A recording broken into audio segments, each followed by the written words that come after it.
invocando a proteção dos mentores espirituais dessa seara e confiantes nas vibrações amorosas que partem dos vossos corações, é que nos propomos na noite de hoje falar sobre um tema muito caro à doutrina espírita, que é o intercâmbio espiritual. Mas antes não poderia fazer um pequeno comentário sobre o que foi lido agora pela nossa irmã, Sinal Verde de Chico Xavier.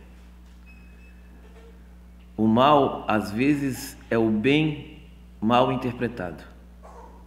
Vocês entenderam isso?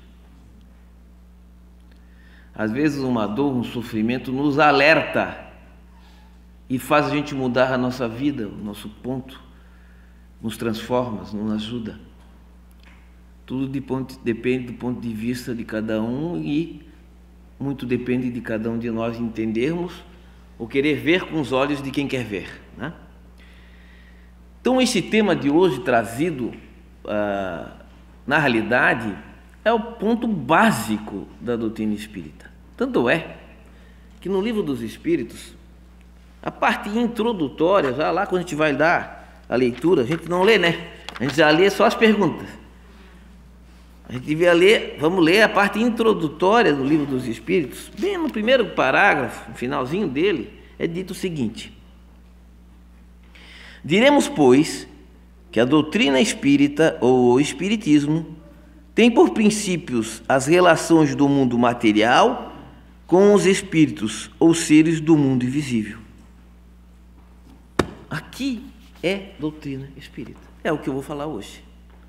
O intercâmbio com o mundo espiritual. A doutrina espírita surge para estudar esses fenômenos e transforma-se numa grande doutrina.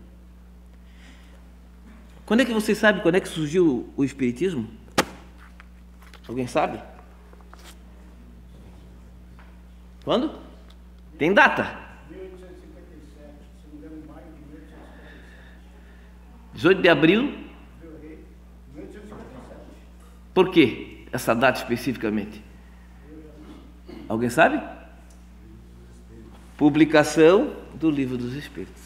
É que surgiu a doutrina espírita. Aí também aqui na parte introdutória explica isso. Então, na realidade, a doutrina espírita surge. Então a partir daí que tinha comunicação com os espíritos? Não. A comunicação dos espíritos, não, vamos ver, aconteceu sempre outro.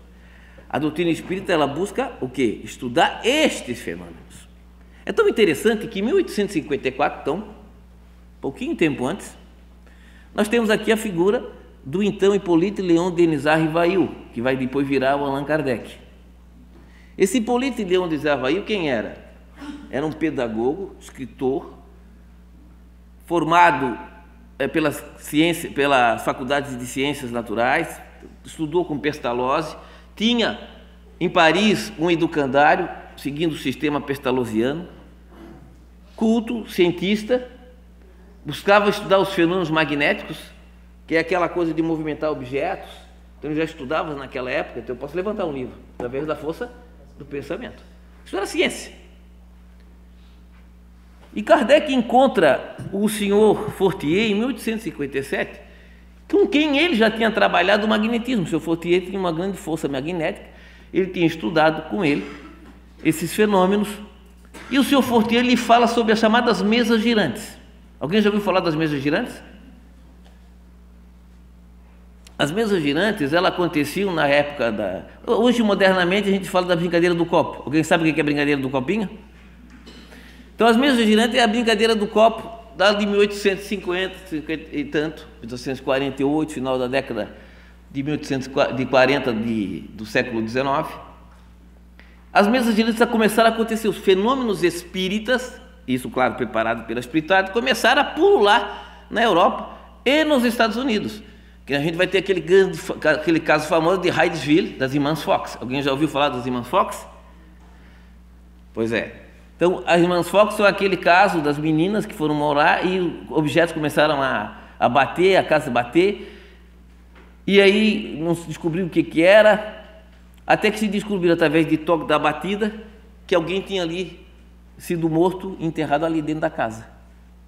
Primeiro desconfiaram, tal, e depois descobriram realmente que ali era um caixeiro viajante que tinha sido morto e estava sido enterrado dentro da casa. Eles conseguiram ter um fenômeno internacional na época, né? Isso é bem contado nas histórias nos Estados Unidos. Foi um primeiro fenômeno famoso que aconteceu, e isso em 1848. Aí sobre as irmãs Falk tem uma série também de histórias que aqui eu não vou abordar em virtude do tempo. Mas esses fenômenos aconteciam. Mas para Kardec, que era um cientista, e vamos lembrar que o século XIX, que é o 1800, aquele período de 1800, é o século chamado século das luzes. Nós que estudamos lá na história, vamos relembrar um pouquinho para trás, o século XIX é considerado o século das luzes, século do materialismo, porque já não, a ciência estava em voga. Nós tínhamos o Charles Darwin falando da teoria da evolução, não aceitando mais que a humanidade vinha de Adão e Eva. Nós temos Pasteur, nós temos a ciência, Galileu Galilei discordando de que a Terra, o Sol girava em torno da Terra e não a Terra que girava em torno do Sol. As contestações científicas levavam o mundo ao materialismo, e Kardec, dentre tudo isso, ele foi preparado, estudou dentro de uma filosofia de estudo em acreditar naquilo que vê, sendo extremamente com uma visão cientificista. Então ele não admitia, achava que aquilo era uma brincadeira, isso era uma falsidade, e até ele fala ao senhor Carlotti que aquilo era uma brincadeira. Entretanto, no ano subsequente, 1855, pertinho de 57, ele encontra o Sr. Fortier.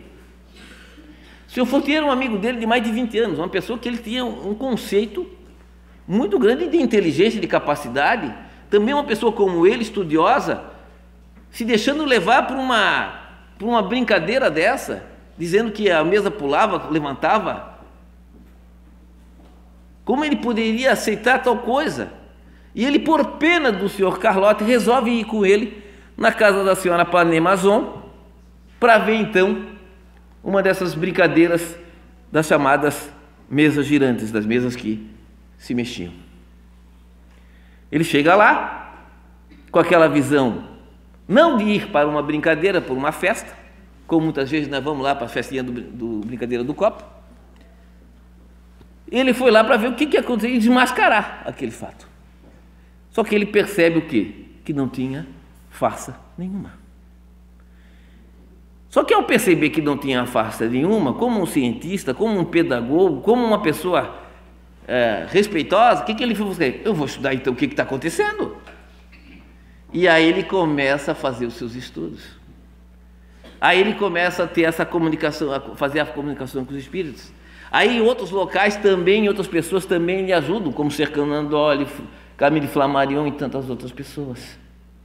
E desse trabalho, e desse estudo, dessa forma, e por ele ser um pedagogo, vem aí a lume o Livro dos Espíritos, Perguntas e Respostas dos Espíritos. E dali para frente, de 1857, um período de 15 anos, ele publica todos os livros e desencarna. A atividade de Kardec vai até 1869, quando ele morre. Então, num pequeno período de tempo, ele desenvolve todo o cabedal espírita e vai para o mundo espiritual. Mas mais do que isso, meus irmãos, Kardec, em Obras Póstumas, que é uma publicação que a gente diz que é o 6º livro, né? Porque nós estamos 5, o Pentateuco Espírita, né? O Livro dos Espíritos, o Evangelho segundo o Espiritismo, o Livro dos Médicos, trilogia, o Céu e o Inferno e a Gênese. E Obras Póstumas, alguns colocam como o 6º livro, porque ele não publicou esse livro. Ele morreu, por isso que é póstuma, e a sua mulher e alguns amigos pegaram os seus escritos, alguns dos seus escritos, e fez Obras Póstumas. E em Obras Póstumas, ele pergunta aos espíritos que, quando ele teve aquele conhecimento do fenômeno, quando ele viu que tinha coisas diferentes, e depois, quando ele foi para publicar esse livro, ele sabia que, ao publicar o livro dele, o Leon Hippolyte Denis Rivail, escritor de vários livros aprovados e aceitos pelas faculdades de ciências da França, em matemática e outras normas científicas, deixariam de ter credibilidade. Porque não pense que hoje se dizer espírita faz sucesso, né? A pessoa diz, mas isso há mais 50 anos atrás, tu era linchado, tu era ridicularizado. E agora tu imagina 150 anos atrás, quando começou contrariando os postulados dentro da igreja. Então mesmo tu era não só ridicularizado, como perseguido. Então, ele saiu de uma postura de vida tranquila, casado, para enfrentar uma briga que muito poucos de nós enfrentaríamos. Não sei se alguém de nós enfrentaria essa barra toda. E ele disse, e se eu falhasse? E se eu não conseguisse? A espiritualidade, outro faria. Nós preparamos outros. Porque estava no livre-arbítrio dele também não seguir, mas ele seguiu, ele fez. Possivelmente aí nós vamos ter o Daniel, o Conan Doyle, o Gabriel Delaine, enfim, algum desses que ajudaram muito na codificação. Kardec não fez a obra sozinho, ele buscou de várias fontes, por isso o método do kardeciano, que é outra forma, mas que explica muito a questão da doutrina espírita, que é e busca ser o diferencial. Não é nós que inventamos a comunicação com os espíritos, mas nós buscamos estudar esta comunicação. Nós buscamos estudar como acontece esta comunicação. E nós buscamos estudar e ajudar o médium a saber lidar com a sua mediunidade e não ser manipulado pela espiritualidade. Usar a sua mediunidade, a sua sensibilidade, mas consciente do seu corpo. A doutrina espírita busca, por isso o livro dos médiuns é tão importante para os médiuns, para que ele possa saber como fazer essa comunicação, como fazer essa relação com o mundo espiritual, até mesmo atendendo espíritos extremamente sofredores, sem que o seu corpo físico seja prejudicado, seja influenciado. Isso é doutrina espírita. E como a gente fala, nós vamos verificar, e como eu disse aos irmãos, não é apenas a doutrina espírita que traz esses fenômenos, ou apresenta esses fenômenos, da questão da mediunidade. Isso já a gente vai ver já em outras religiões, em outros momentos da humanidade. Tem um texto escrito por Caibá Chuto em 1934, que foi reproduzido na Revista Espírita mais recente, em 2010, que ele fala sobre a aparição dos espíritos. Ele diz o seguinte, resumidamente: no Egito, a mais antiga das crenças, que remonta a 5.000 anos antes da era cristã, encarava a morte como a suspensão da vida do corpo, mas o homem ia viver uma segunda vida com um corpo que reproduzia o perdido, era o K ou o duplo. Nós espíritas chamamos de perispírito. Quando um médium diz assim para nós, eu vejo espírito. Alguém vê espírito? Ninguém vê espírito, porque o espírito é uma centelha. O que o médium vê então? Alguém sabe o que ele vê? O perispírito.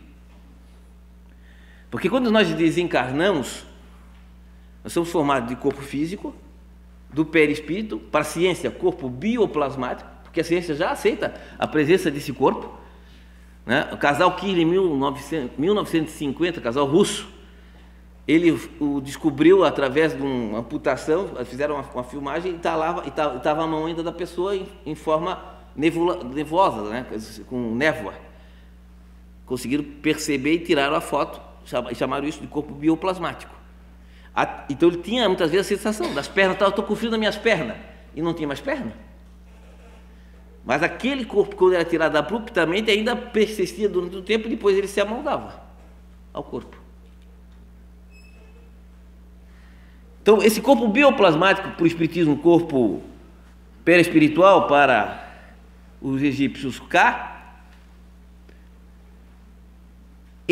quando nós desencarnamos, o espírito ele sai o nosso perispírito.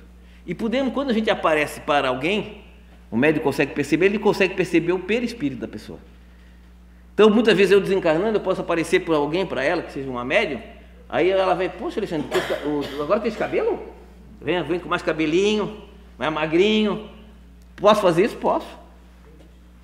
O perispírito a gente amolda, tanto para o bem quanto para o mal. Tem alguns para perseguir, para aquele que quer prejudicar alguém, ele vai de uma forma que seja grotesca, da figura de um demônio, da figura coisa que ele não é absolutamente nenhum.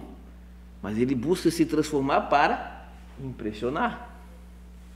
Ou para enganar. Aparece lá, faz lá e faz a cara do Allan Kardec, faz uma mensagem e aparece o médium. Não, mas eu via, era o Allan Kardec.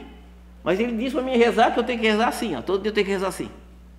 Aí ela começa a rezar todo dia assim porque o Allan Kardec disse para ela. O médium brincalhão, um espírito brincalhão. E nós, da doutrina espírita, buscamos esclarecer a nós, médiuns, que estamos trabalhando, que quando é uma mensagem de um espírito brincalhão ou não, quando é uma mensagem de um espírito perverso ou não. Então, quando existe uma mensagem que vem do alto, não é toda ela que nós temos que aceitar.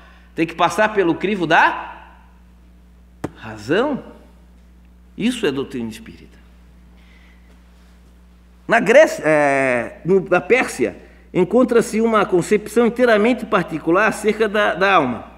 Segundo a doutrina do grande legislador Zoroastra, o corpo espiritual conserva-se unido à alma e à inteligência para sofrer o julgamento e receber o prêmio ou o castigo, podendo ser depois um inspirador ou um vigilante dos homens, dependendo então da evolução da pessoa, melhor ou pior.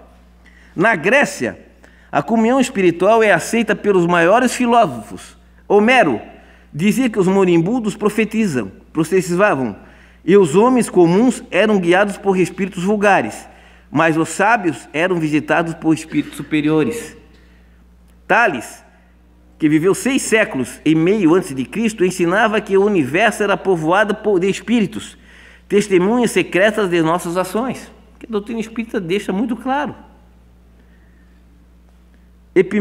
Epimênidas dizia abertamente que era guiado por espíritos.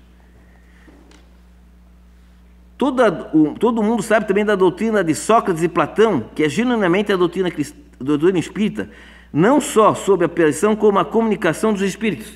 Tanto é que no Evangelho segundo o Espiritismo, também ali na parte introdutória, que a gente não gosta de ler, quando tem um capítulo especial só sobre Sócrates e Platão.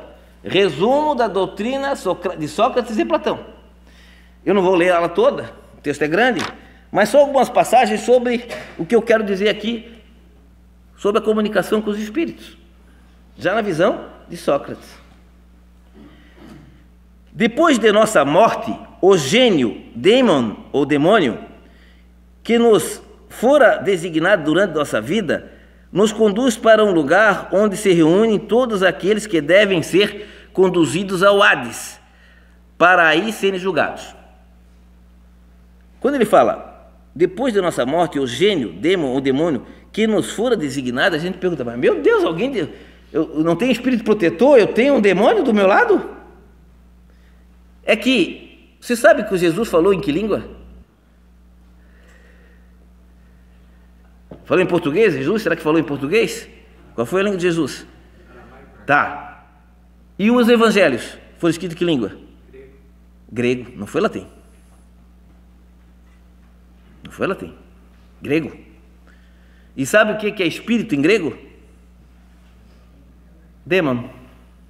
Demônio. Como é que eu sei que então é ruim ou ruim? Como a gente diz espírito. Espírito ruim, espírito bom. Pessoa boa, pessoa ruim. Então, o demônio, ele está falando aqui, é o espírito designado. Nós temos o espírito, falando sobre o espírito protetor. Que nós todos encarnamos, nós não estamos desamparados, meus irmãos. Eu estou sozinho no mundo, ninguém me ajuda. Eu tenho alguém do meu lado. Nós é que não queremos nós que não queremos escutar ele. Mas ele está sempre do nosso lado, designado ali, coitado. E ele fala, e a gente não escuta. Não quer nem saber. Fala uma coisa e nós fazemos outra. Mas ele está sempre ali.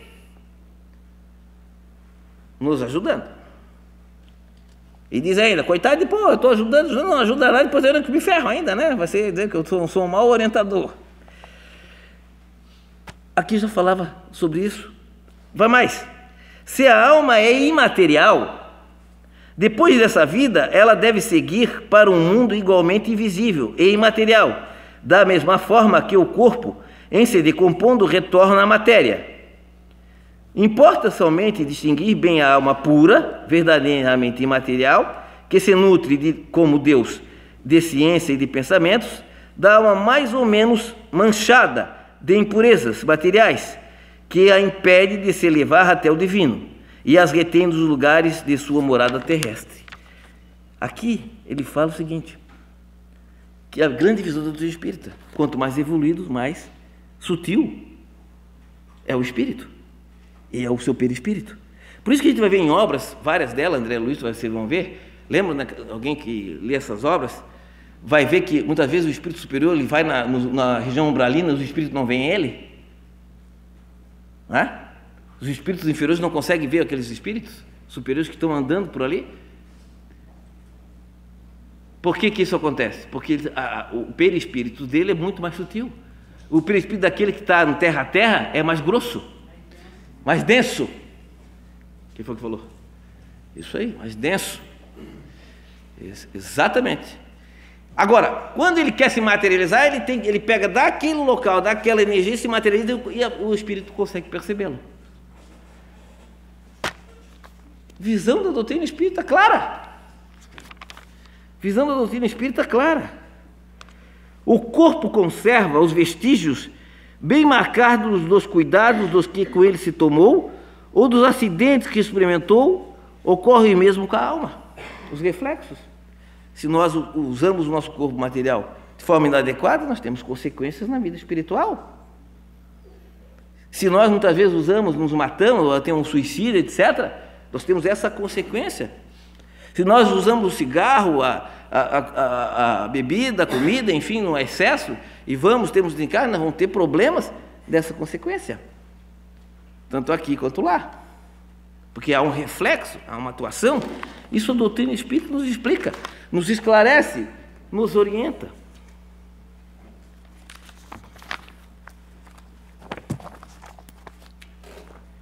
Mas vamos mais adiante. A própria Igreja Católica, quando a gente fala da Igreja Católica, sobre a comunicação, muitas vezes temos aquela impressão, não, a Igreja Católica ela é espiritualista como nós, espiritualista, acredita na existência da alma, mas não acredita na comunicação. Hoje elas aceitam essa comunicação. Vamos ver, o Papa João Paulo II, em 1983, na Basílica São Pedro, para 20 mil pessoas, disse o seguinte: o diálogo com os mortos não deve ser interrompido, pois na realidade a vida não está limitada pelos horizontes do mundo. Papa João Paulo II.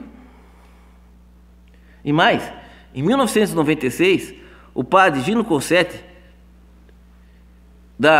pela ANSA, pela Agência de Notícias Italiana, ele que é um escritor do Observatório Romano, um jornal católico, ele fala sobre a comunicação com os espíritos. E ele, falando sobre a comunicação com os espíritos, diz o seguinte: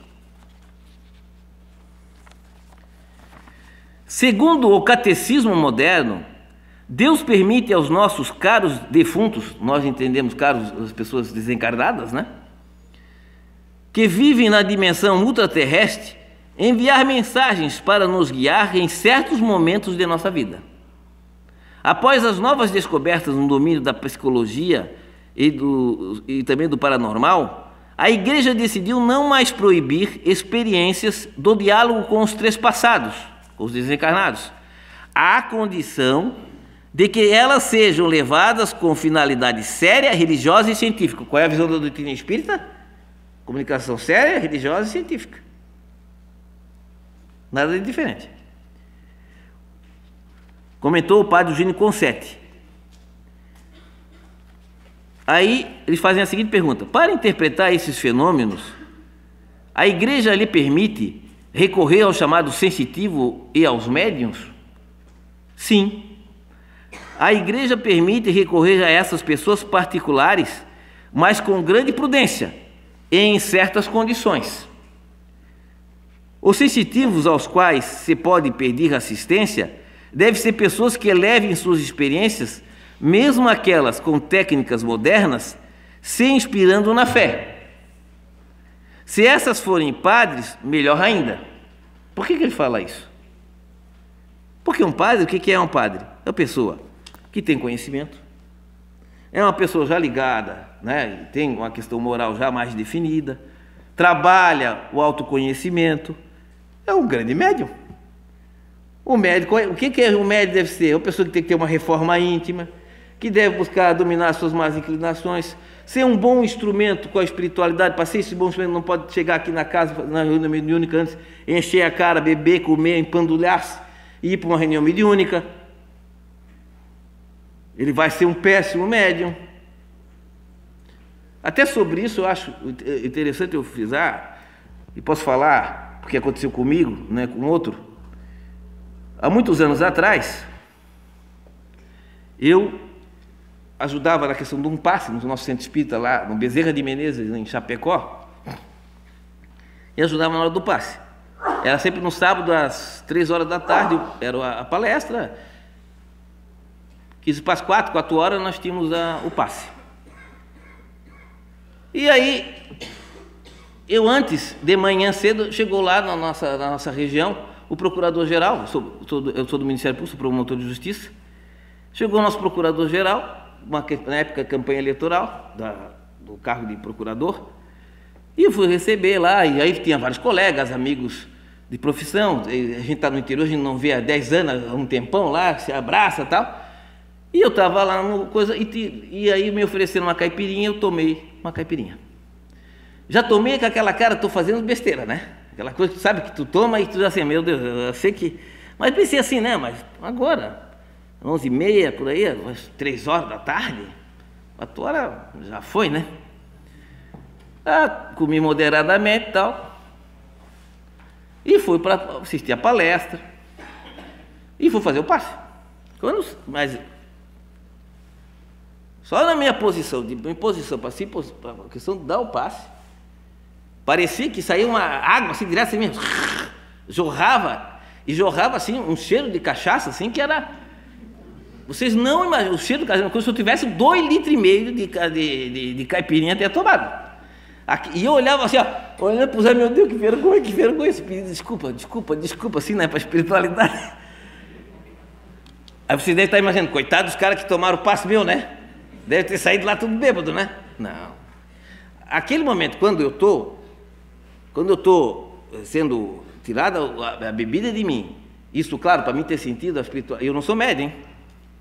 Eu não tenho mediunidade. Claro, todos nós somos, né? A gente vai ler no livro dos médiuns, que todos temos mediunidade, uns mais ou menos, e agora considerado médium é aquele que tem uma sensibilidade mais clara, seja na visão, na audição, etc.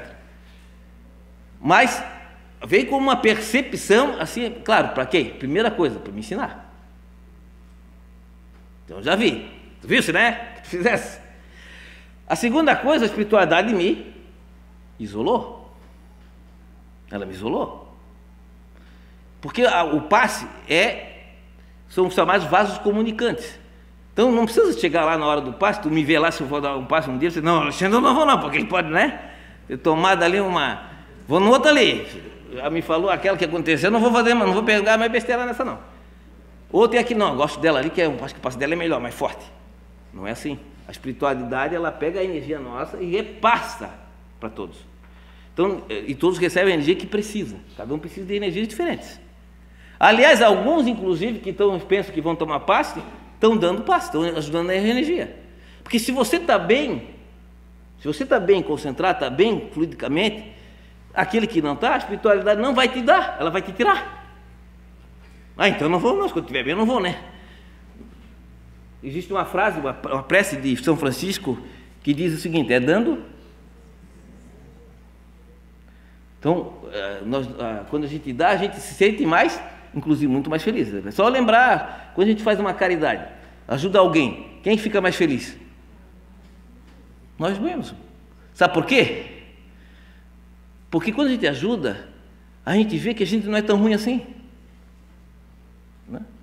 Quando a gente ajuda alguém, ou faz um favor, uma gentileza, uma pessoa, a gente vê que a gente não é tão grossa assim.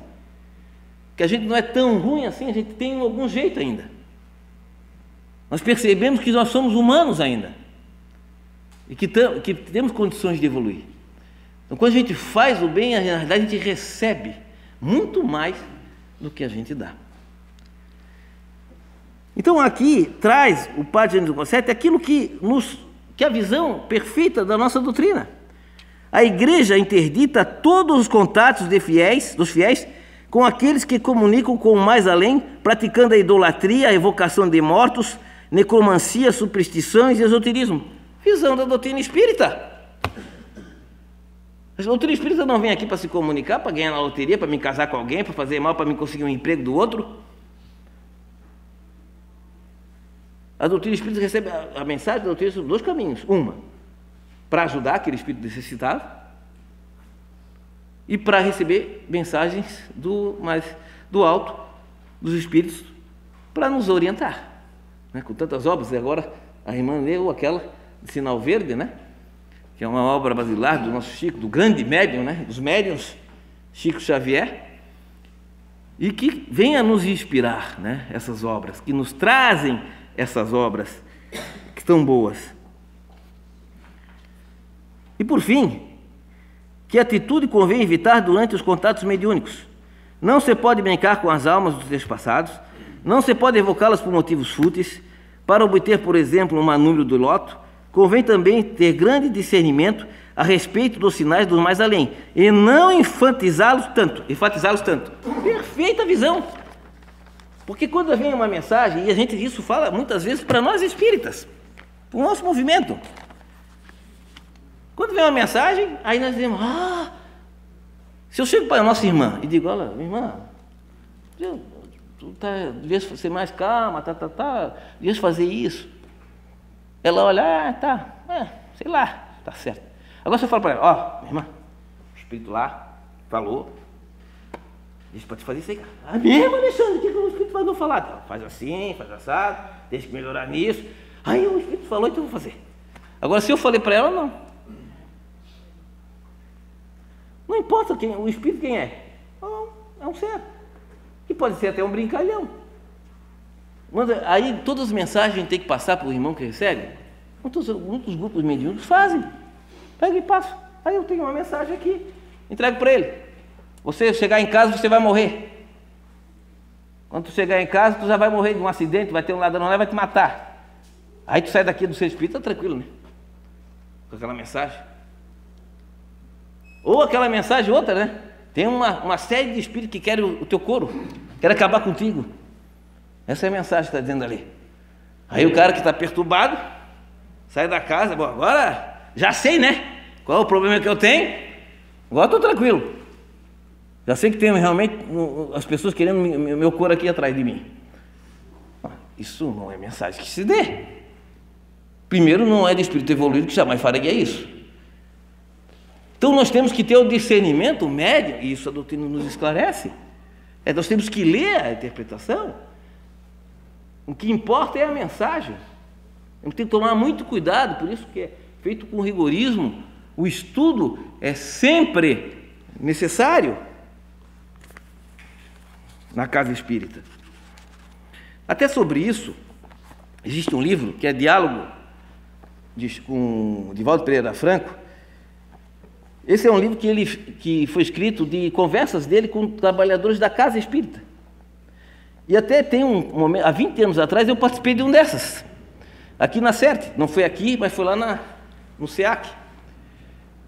E o Divaldo veio, e num dia, não me lembro agora se foi na manhã de domingo, ele ficou conosco da parte da manhã inteirinha. Sentamos vários trabalhadores e vamos fazer pergunta. E ele respondeu todas as perguntas para nós. Imagina, ter o Divaldo Pereira Franco, né, sentado conosco e respondendo as nossas perguntas que nós queríamos perguntar. Então, dentro de um trabalho deles, fizeram uma obra, ele fala sobre a questão da mediunidade, que eu acho interessante, importante para a gente ver na questão da comunicação com os espíritos. A sessão mediúnica é a porta aberta para o constante intercâmbio com o mundo espiritual, onde aprendemos sempre. Há pessoas que afirmam: eu gosto da sessão mediúnica porque eu vou fazer caridade.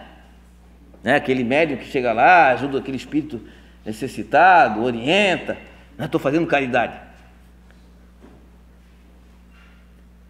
É uma colocação simpática, mas errada.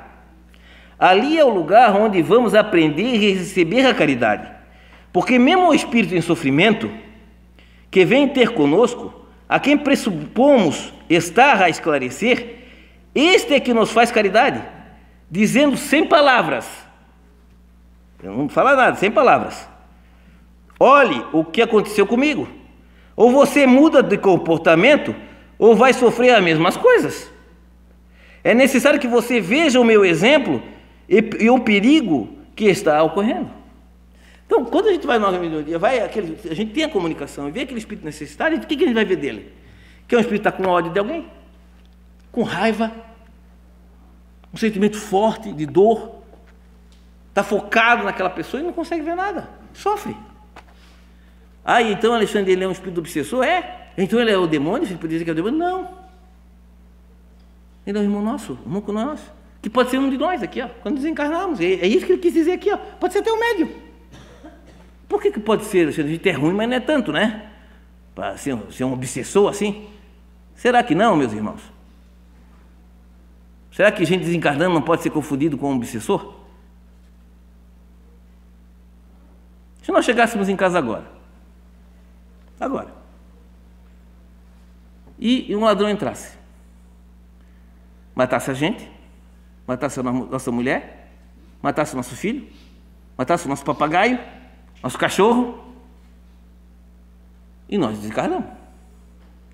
Aí nós vamos ver ele, que matou a nossa mulher, estrangulou nosso filho, fez mal a esse, aquele, e nós vamos assim, agora eu sou espírito, né? Agora eu não quero. Ou nós vamos lá no pescoço dele. Nós vamos deixar para lá, ou vamos no pescoço dele. Aquele que nos prejudicou profundamente, acabou com a gente, fez uma injustiça terrível, nos enganou.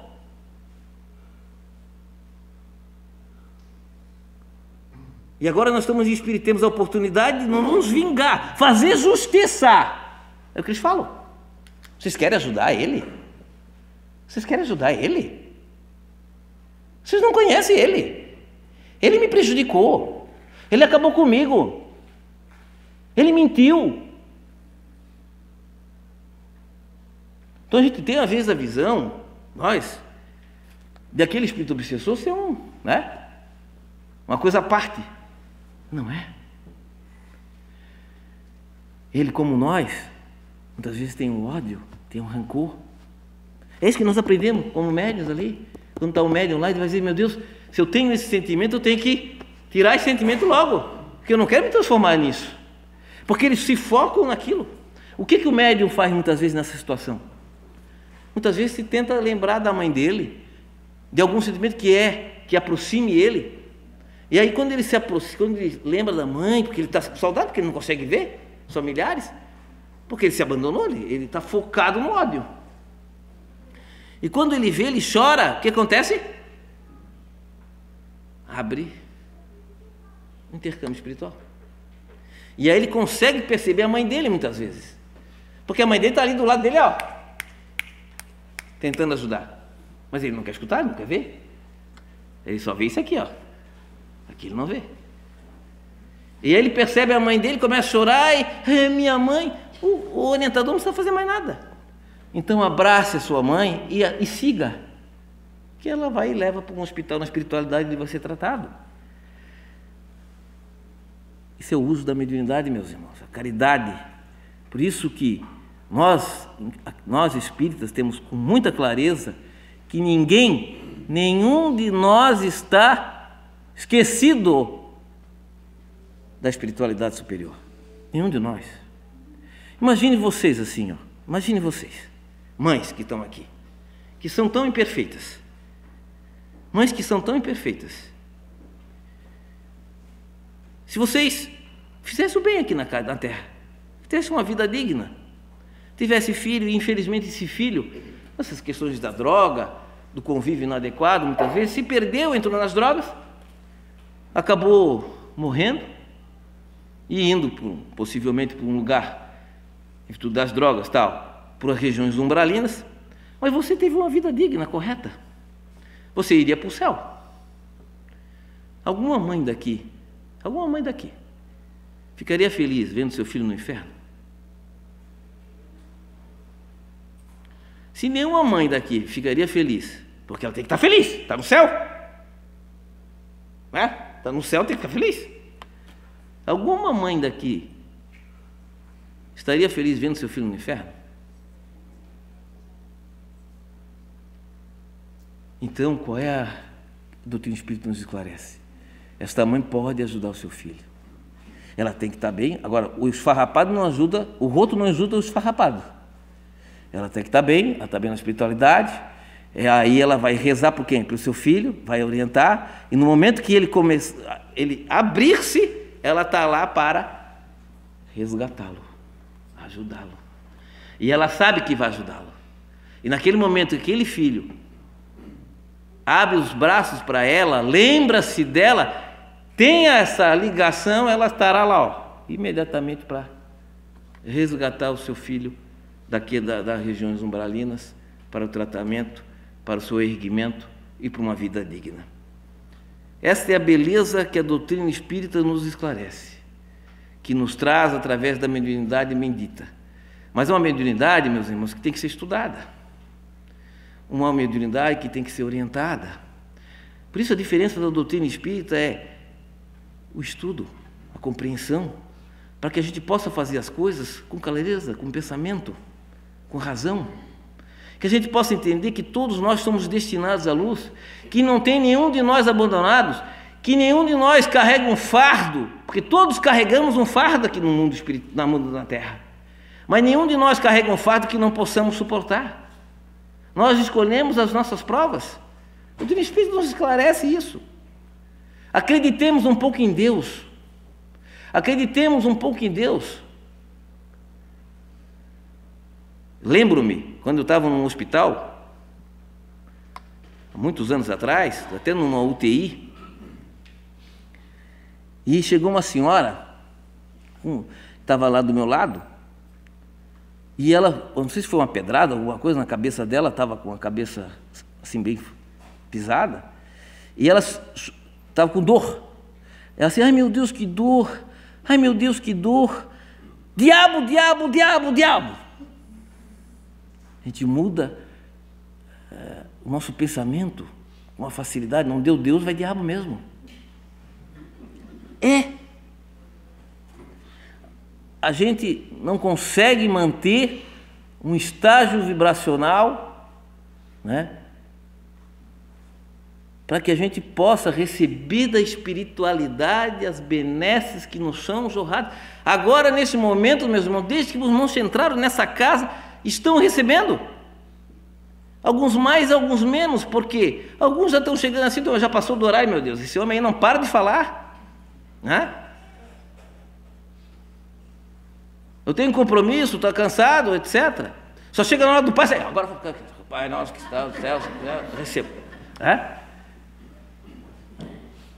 Nós temos que entender que desde o momento que chegamos na casa espírita, nós estamos. A casa espírita é um hospital. E nós podemos também ter esse hospital, sabe aonde? Na nossa casa. Com o Evangelho no lar. Leiturinha do Evangelho. Uma vez por semana. Pedindo ajuda da espiritualidade. Ah, meu marido não gosta, faz sozinho. Meu filho não quer, faz sozinho. Até tu conseguir puxar. Uma leiturinha. Pedindo uma fluidificação de uma água, bota lá uma água, pede para fluidificar. Ai, que palavras eu vou dizer, Alexandre? Não tem palavra nenhuma. Peça com o coração. Peça a Deus, tanto não precisamos de ajuda. A minha mãe sempre diz o seguinte, ela vai dormir, isso religiosamente.